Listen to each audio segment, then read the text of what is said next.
आघात प्रेमाचा. लेखिका प्रिया उंबरकर. वाचक स्वर सिद्धी गायकर.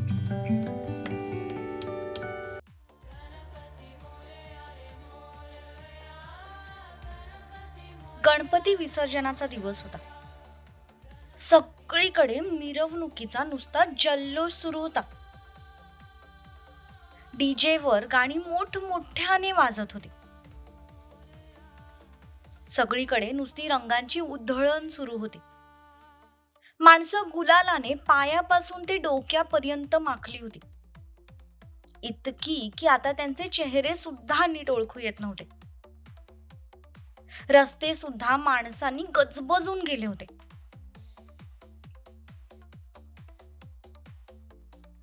रूपा, मला ना खूप भीती वाटते अगं. भैयाला कळलं ना तर तो खूप चिडेल ग. प्लीज जाऊया ना आपण घरी. तू वेडी आहेस का ग जरा? तुझा भाऊ बाहेर गावी गेलाय म्हणून मी तुला इकडे घेऊन आले ना. काय नुसती घरात अंडी घालत असते काय माहित. अगं जरा बाहेरचं जग बघत जा ना. बघ ना किती मजा येते. ढोल ताशांचा आवाज कानात घुमतोय. माणसं किती एन्जॉय करतायत. आणि तू आहेस की बघेल तेव्हा कोंबडीसारखी नुसतं तुझ्या खुराड्यात बसलेली असतेस. आज मी तुझं काहीच ऐकणार नाहीये युगा. चल गुपचूप माझ्यासोबत. रूपाने तिचा हात पकडला आणि तिला ओढतच मिरवणूक बघायला घेऊन गेली. युगा आधी तर खूप घाबरली होती, पण काही वेळानंतर ती सुद्धा तिथल्या वातावरणात दंग होऊन गेली.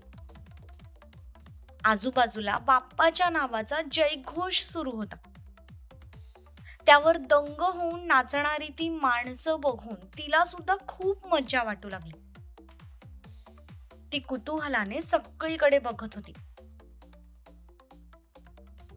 युगा, चल आपण त्या तिकडे जाऊया. रूपा रस्ता काढत पुढे जाऊ लागली. पण बाप्पाच्या त्या मनमोहक रूपात हरवलेली ती युगा मात्र जागेवरच उभी होती. रूपाचे शब्द तिच्या कानावर पडलेच नव्हते. त्यात आजूबाजूला ढोल ताशांचा आणि डीजेचा इतका आवाज होता की तिला तसंही नीटसं ऐकू जाणार नव्हतं. रूपा मात्र तिला सांगून पुढच्या मिरवणुकीकडे निघाली.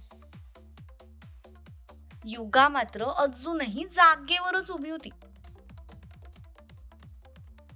डीजेच्या गाण्यावर लोक बेधुंद होऊन नाचत होते.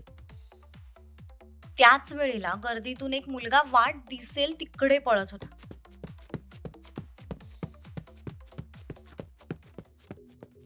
त्याच्या मागे 5-6 जण लागले होते.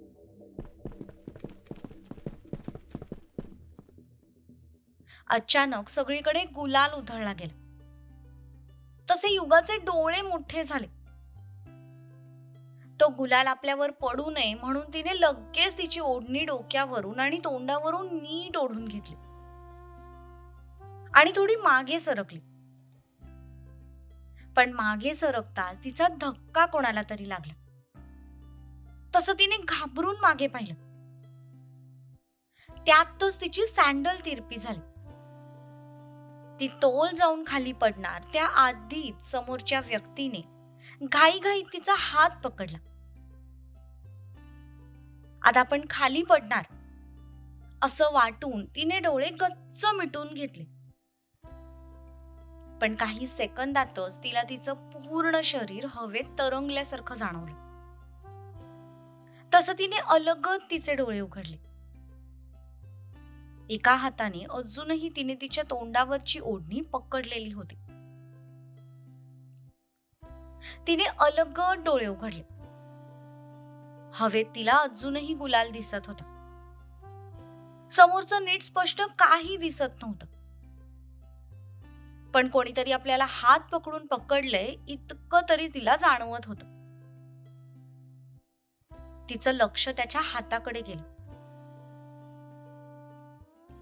त्याच्या हातात एक कड होतं, जे त्याच्या पुरुषी राकट हाताला भलतंच शोभून दिसत होतं. थोडा वेळ डोळ्यांची उघडझाप करत तिने त्याच्या चेहऱ्याकडे पाहिलं. त्याचा चेहरा पूर्ण गुलालाने माखला होता. कपाळावर गणपती बाप्पा मोरयाचा बँड बांधला होता. अगदी दाढी सुद्धा गुलालाने माखली होती. नक्की त्याचा चेहरा कसा आहे ते दिसणं तर अशक्यच होतं. पण त्याच्या चेहऱ्याचं निरीक्षण करत असताना तिचं लक्ष त्याच्या डोळ्यांकडे गेलं. ती त्या डोळ्यांकडे बघतच राहिली. आयुष्यात पहिल्यांदाच तिने निळे डोळे इतक्या जवळून पाहिले होते.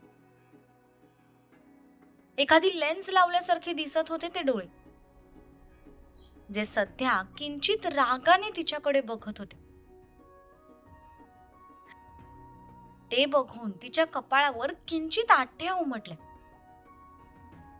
कारण रागाने बघण्यासारखं आपण काय केलंय तेच तिला समजत नव्हतं. त्याने तिचं मनगट पकडलं आणि तिला जोरात स्वतःकडे ओढलं. पण तिच्याऐवजी तिच्या हातातली बांगडीच त्याच्या हातात आली आणि ती मात्र तोल जाऊन खाली पडली. खाली पडताच ती कळवळली.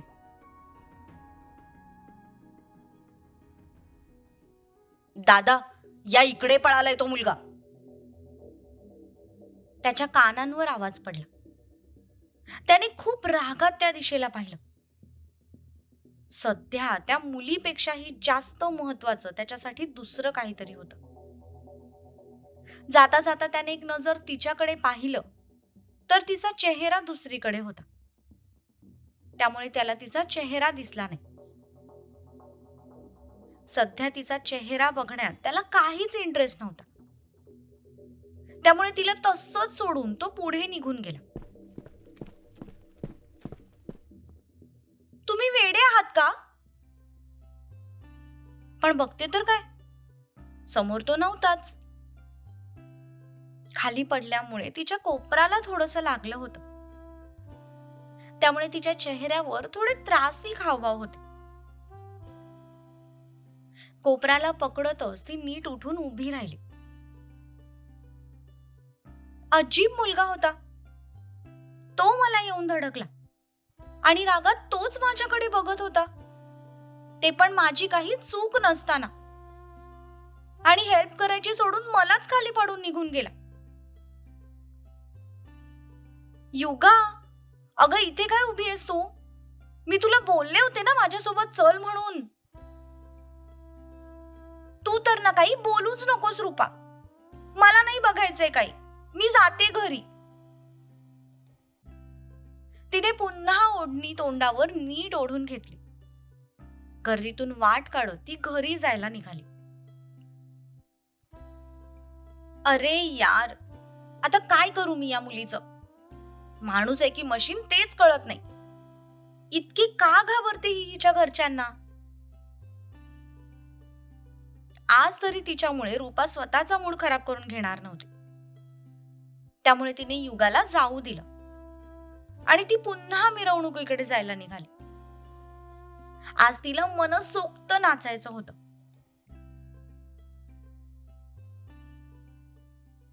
प्लीज प्लीज मला सोडा. यापुढे नाही होणार अशी चूक. मी माफी मागतो, प्लीज मला सोडा. मगाशी जो मुलगा जीवांच्या आकांताने पळत होता त्याला 5-6 जणांनी दाबून धरलं होतं. आणि तोच निळसर डोळ्यांचा मुलगा हातात चाकू घेऊन त्याच्या समोर उभा होता. खूप रागाने त्याच्याकडे बघत होता.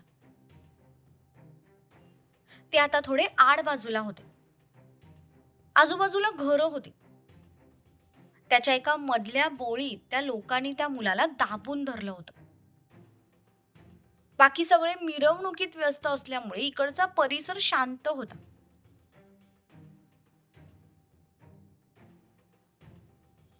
तो मुलगा त्याच्या जवळ जाऊ लागला.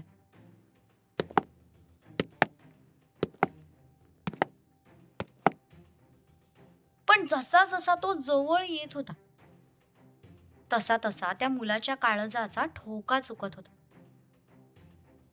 आज आपलं काही खरं नाही हे त्याला कळून चुकलं होतं. ती माणसं कोण आहेत ते तर त्याला माहिती नव्हतं. त्यातल्या एकाचाही चेहरा नीट दिसत नव्हता. सगळ्यांचे चेहरे गुलालाने माखले होते. तोंडावर रुमाल बांधले होते. पण आपण जी चूक केली आहे त्यासाठीच ते आपल्या मागे लागले. तेवढं तर त्याला नक्की समजलं होतं. त्यामुळे तो प्रचंड घाबरला होता. त्याने एकदा समोरच्या मुलाकडे पाहिलं. मग हातातल्या चाकूकडे पाहिलं. पण त्याची ती करारी नजर बघून त्या खालच्या मुलाने एक आवंढा गिळला.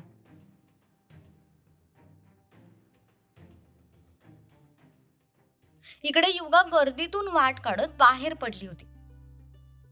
कसंही करून तिला पुढच्या नाक्यापर्यंत जायचं होतं. तिथूनच तिला घरी जाण्यासाठी रिक्षा मिळणार होती. चालत असताना अचानक तिच्या कानावर एक आवाज पडला.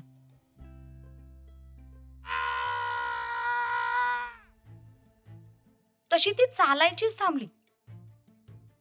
तो आवाज कुठून येतोय हे बघण्यासाठी ती त्या आवाजाच्या दिशेने निघाली. स्वभावच तसा होता तिचा, गरज पडेल त्याला मदत करण्याचा. तसंच आता सुद्धा कोणाला तरी आपली गरज पडू शकते या विचाराने ती तिकडे निघाली. पण जशी ती त्या बोळीपर्यंत जाऊन पोहोचली तसे तिचे डोळे मोठे झाले. समोर 5-6 जणांनी एका मुलाला दाबून धरलं होतं. त्याच्या समोर एक मुलगा हातात चाकू घेऊन बसला होता. तो मुलगा स्वतःच्या हाताकडे घाबरून बघत होता. युगाने पण त्याच्या हाताकडे पाहिलं आणि तिचे डोळे भीतीने मोठे झाले. त्या मुलाचा हात पूर्णपणे रक्ताने माखला होता. समोरचा मुलगा हातातल्या चाकूकडे बघून पुन्हा करारी नजरेने त्या मुलाकडे बघत होता. युगाने त्या मुलाकडे पाहिलं आणि तिचे डोळे अजूनच मोठे झाले. हा तोच मुलगा होता जो थोड्या वेळापूर्वी तिला धडकला होता. ती काही अंतरावर उभी होती, पण इतक्या दुरूनही त्याची ती भेदक नजर बघून तिचे पाय लटलट कापू लागले. नशीब त्यांच्यातल्या कुणाचंच तिच्याकडे लक्ष नव्हतं.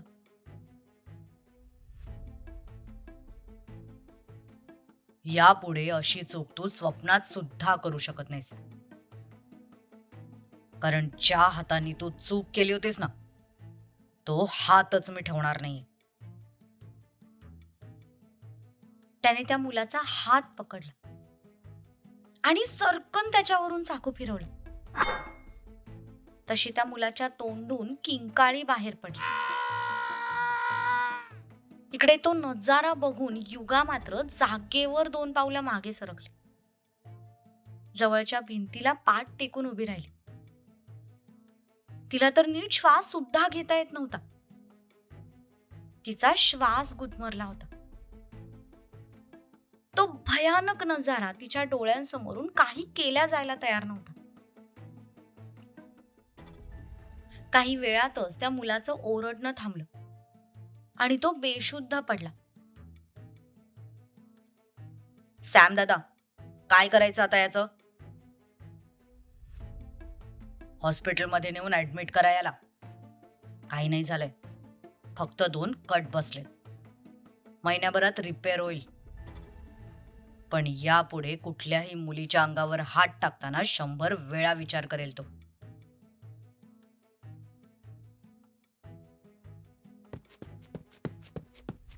इकडे युगा जे तिथून पळत निघाली ते डायरेक्ट नाक्यावरच येऊन थांबले. समोरच तिला रिक्षा दिसली.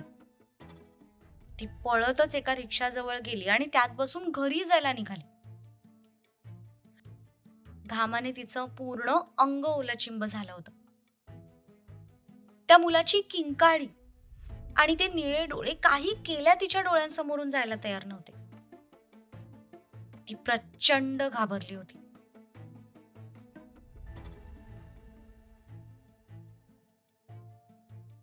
बाकीच्यांनी त्या मुलाला उचललं आणि ऍडमिट करायला घेऊन गेले. दादा, हे घ्या पाणी. त्याने हातातलं चाकू विक्याकडे दिला. समोर हात केला. तसं किरण त्याच्या हातावर पाणी टाकू लागला.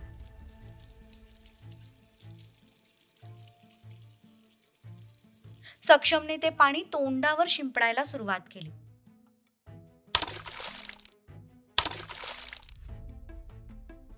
हळूहळू चेहऱ्यावरचा गुलाल उतरत होता. जसा जसा गुलाल उतरू लागला तसा तसा त्याचा चेहरा दिसू लागला. चेहऱ्यावर अजूनही गुलालाची गुलाबी छटा होती.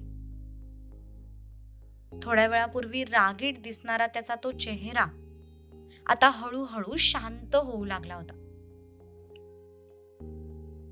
थोड्या वेळापूर्वीचे ते करारी भाव जाऊन आता त्याचे ते निळसर डोळे अगदी शांत होऊ लागले होते. तो अगदी त्याच्या वडिलांची सावली होता. एखाद्या समुद्रासारखा होता. दुरून दिसायला शांत, पण एकदा खवळला की कोणाच्या बापालाही न ऐकणारा. तो होता पाटलांचा पहिला वारस, सक्षम सत्यजित पाटील.